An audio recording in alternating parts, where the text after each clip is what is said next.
ហើយជាមួយនឹងស្ងោបាទមើមឆៃថាវជាមួយនឹងឆ្អឹងជំនីជ្រូកខ្ចីបងប្អូនណាហើយក៏មេត្តាបងប្អូន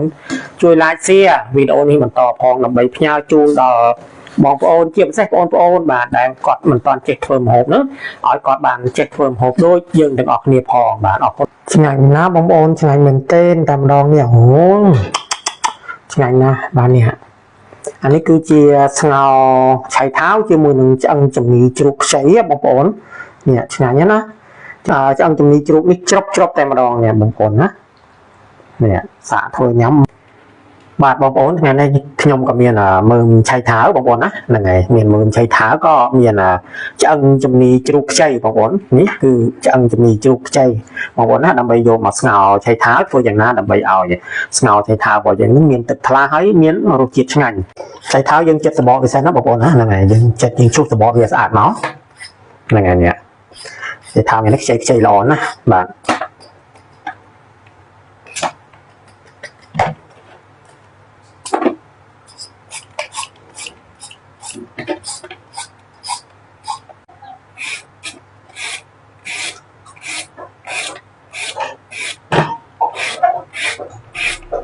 ចំពោះឆៃថាវវិញបងប្អូនចិត្តមិនក៏បានដែរអាហ្នឹងសាច់លើបងប្អូនណាហ្នឹងហើយយើងចិត្តជាដុំធំក៏បានឬក៏ជាហាន់ជាកង់ស្ដើងក៏បានដូចគ្នាហ្នឹងហើយតែសម្រាប់ខ្ញុំថ្ងៃនេះខ្ញុំសូមហាន់ជាកង់ស្ដើងហ្នឹងហើយម៉ូមបាទបើសិនជាឆៃថាវយើងមើលធំយើងពុះជាពីរណាបងប្អូនហ្នឹងហើយមកតូចល្មមចេះក៏មិនបាច់ពុះទេមួយម៉ាត់ល្មមតែម្ដងហ្នឹងហើយ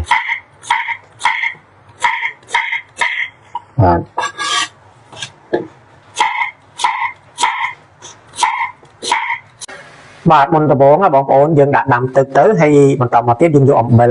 ដាក់ចូលទៅក្នុងទឹកដែលយើងដាំឲ្យពុះបាទទឹកហ្នឹងឲ្យពុះហ្នឹងហើយបន្តមកទៀតនេះយើងយកឆ្អឹងជ្រូកខ្ចីឬក៏ឆ្អឹងជំនីជ្រូកធម្មតាដែលបងប្អូនមានក៏បានដែរបាទហ្នឹងហើយដាក់ចូលដើម្បីស្រោះវាសិនហ្នឹងណាអូខេដាក់ចូលទៅក្នុងទឹកហ្នឹងទៅដើម្បីស្រោះវាឲ្យអស់ជាតិឈាមជាតិអីបន្តិចបន្តួចដែលធ្វើឲ្យមិនល្អណាបងប្អូនបាទបងប្អូនក្រោយពីយើងដាក់ស្រោះមួយសន្ទុះទៅឃើញទេវាឡើងអញ្ចឹងពពុះអញ្ចឹងអត់ស្អាតទេបងប្អូនអើយបាទមិនល្អទេឃើញទេអញ្ចឹងហើយយើងក៏ស្រង់ចេញមកបាទស្រង់ចេញហើយយើងយកទៅលាងណាបងប្អូនណាទៅលាងមួយទឹកទៀតមកបាទមួយទឹកឬពីរទឹកក៏បានដែរបងប្អូនណាហ្នឹងហើយនេះយើងយកទៅលាងមកណាបងប្អូន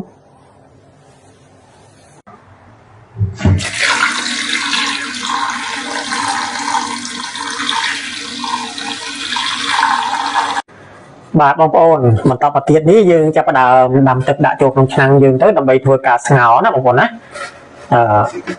ដំបូងនេះខ្ញុំប្រើម្រេចទេបងប្អូនម្រេចខ្ញុំអត់បុកទេខ្ញុំគ្រាន់តែដំឬក៏រៀបបុកវាតិចឲ្យតែបែកទៅបានហើយហ្នឹងហើយខ្ញុំដាក់ប្រហែលជា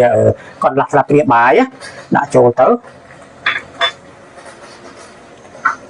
បន្តមកទៀតខ្ញុំប្រើខ្ទឹមសបាទខ្ទឹមសប្រហែលជាមួយមើមធំអញ្ចឹងទៅបាទហើយយើងយកមកដំឲ្យបែកបងប្អូនបាទដាក់ចូលដែរបន្តមកទៀតអំបិលបងប្អូនហ្នឹងហើយប្រហែលជាមួយស្លាបព្រាកាហ្វេដាក់ចូលមករួចហើយយើងយកឆ្អឹងជ្រូកបាទដែលយើងបានធ្វើការស្រោះលាងសម្អាតហ្នឹងដាក់ចូលស្ងោរតែម្ដងបាទហ្នឹងហើយអូខេដាក់ចូលមក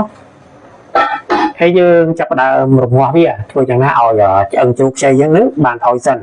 ហើយមិនបាច់គ្របគម្របឆ្នាំងទេណាបងប្អូនបាទក្រោយពីយើងបានដាក់ឆ្អឹងជ្រូករបស់យើងមួយសន្ទុះក្រោយមកបាទឃើញថាឆ្អឹងជ្រូករបស់យើងនឹងចាប់ផ្ដើមផុយជាម្ដៅហើយបាទឃើញថាផុយក៏មិនបាន 100% ដែរនៅពេលហ្នឹងក៏យើងចាប់ផ្ដើមយកមើមឆៃថាវដែលយើងបាទចិត្តត្រៀមទុកហ្នឹងដាក់ស្ងោរបាទជាមួយបន្តបាទបងប្អូនក្រោយពីយើងដាក់បន្លែហើយយើងរងាស់មួយសន្ទុះទៅធ្វើយ៉ាងណាឲ្យបន្លែយើងបាទមើមឆៃថាវរបស់យើងនេះបានផុយល្អហើយនៅពេលនេះគឺយើងចាប់ផ្ដើមបង់គ្រឿងតែម្ដង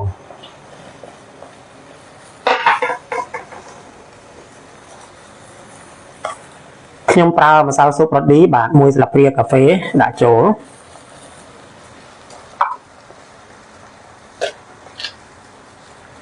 ស្ករសមួយស្លាបព្រាកាហ្វេ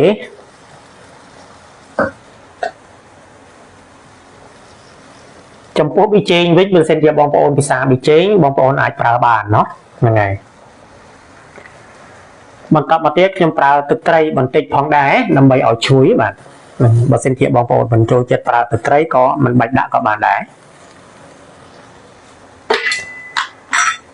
បាទសម្លនេះងាយស្ងោរឆៃថាវឆ្អឹងជំនីជ្រូកយើងនេះមិនពិបាកទេបងប្អូនហ្នឹងហើយបន្តមកទៀតយើងចាប់ផ្ដើម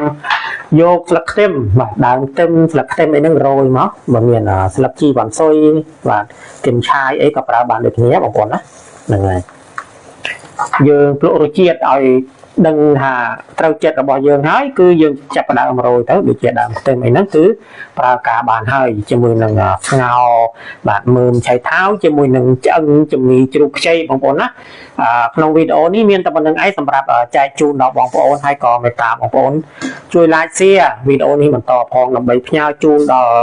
បងប្អូនជាពិសេសបងប្អូនបាទដែលគាត់មិនទាន់ចេះធ្វើម្ហូបនោះឲ្យគាត់បានចេះធ្វើម្ហូបដូចយើងទាំងអស់គ្នាផងបាទអរគុណច្រើនសម្រាប់ទទួលទស្សនាវីដេអូខ្ញុំបាទនេះតាំងតែពីដើមរហូតដល់ចប់បាទខ្ញុំបាទសូមជូនពរបងប្អូនឲ្យជួបតែសេចក្តីសុខសេចក្តីចម្រើនរកទទួលទានមានបានសុខភាពល្អគ្រប់ក្រុមគ្រួសារនៅពេលនេះខ្ញុំបាទសូមជម្រាបលាសិនសន្យាជួបគ្នាវីដេអូក្រោយទៀតបាទសូមអរគុណកុំភ្លេចណាជួយ like share បន្តផង